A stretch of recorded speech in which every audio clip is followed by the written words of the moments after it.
Hello, this is day 2 agenda planning. So after the first day, you will have expected students to have taken the course quiz before they see you. It's possible they might be taking the course quiz on the same day of the second class, and that's okay. They have until midnight to do that, so it gives you one more opportunity to let students know the importance of that, and if they need some help, you can offer that to them. Remind them there's a how-to video to do that as well. So after the first class ended, you hopefully gave them instructions about what to expect next. And so my suggestion is to have them explore the active learning cycles in each one of the following folders. And I talked about that in the last video. So, but that's what they're hopefully coming to class with, an understanding of how the class works. So let's kick it off with the suggest day 2 agenda. Okay, so your objectives are to get through how does FYE work, because that's the most important part of the course, right? But you'll also be exploring the rest of the topic folders. So I would start, again, I'd probably start with the synopsis, and I would stay here for a minute because, again, this is just a brief summary of each topic so that you can cover that if you want. But I might leave this up as a backdrop as I go through this. Answer questions about how FYE works when students have them. And then I would move on to the essential questions. So again, this is predicated upon them doing this before class, but if they don't do it, it's okay. I mean the active learning cycle. But I recommend this be your graded activity for the week, the essential questions. And it's just a simple activity. Just you can survey them in class about what their essential question is for the entire class. And so after you've went through, some of the, you might pull up a video and watch it, but ideally they're going to do that, right?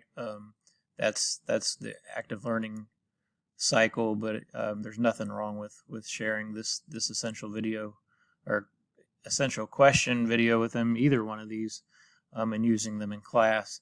But I wouldn't let it take up your entire class. So again, the purpose of the essential questions are that because when we ask questions, we're more self-directed. We want students to do that. We want them to use this course to get exactly what they need. And so in order to do that, they have to ask themselves, what do I need? So the essential questions are important. Okay. So again, with the activity, I don't think you should rely upon did they answer the survey in the active learning cycle. I think that you should consider just asking them out loud, or maybe they write down their essential question. You put all the answers in a hat, and you have students pull them out and read them, and they read somebody else's question, and then you just talk about them. So for me, that would be the activity that I would grade this week. Moving on to the technology topics. Again, there's an active learning cycle that they should have done before class, and again, some will, some won't. And it's if they do, they do. If they don't, they don't. But what you can do is you can still use the survey to pull it up and talk about their technology concerns. But again, there will be enough survey results where you should be able to pull that up. And so I'm going to guess that there's probably already people answering those right now. So technology concerns.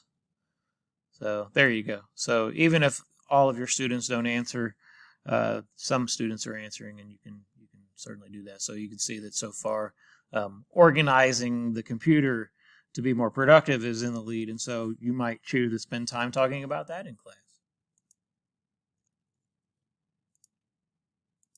Okay, so that's technology topics, and then the big one is the true talent assessments, because they have to take 3 assessments before Sunday. So to do that, I would just use the topic folder and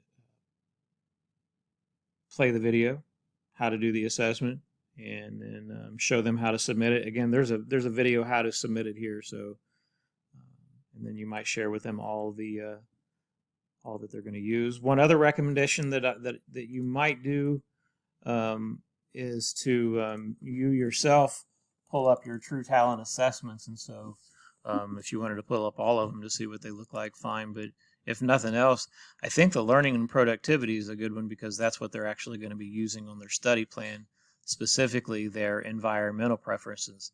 And so if you even just wanted to pull up, hey, this is what an assessment looks like, and just have it on the environmental part, it might be a good discussion.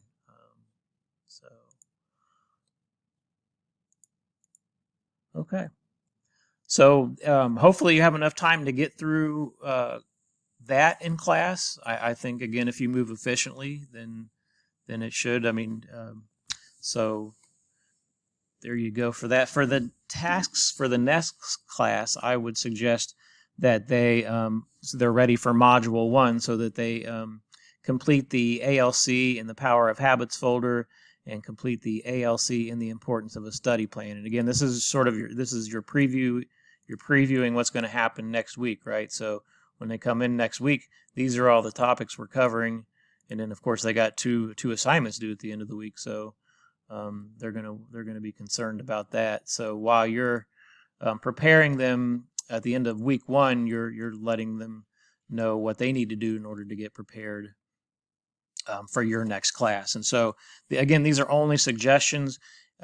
I suggest that the first two, because they're a good lead-in to the rest of the topics, right? So, and then of course you'll have days 3 and 4 to talk about all of these topics. So right now, again, you're just letting them know, hey, you should look at this information.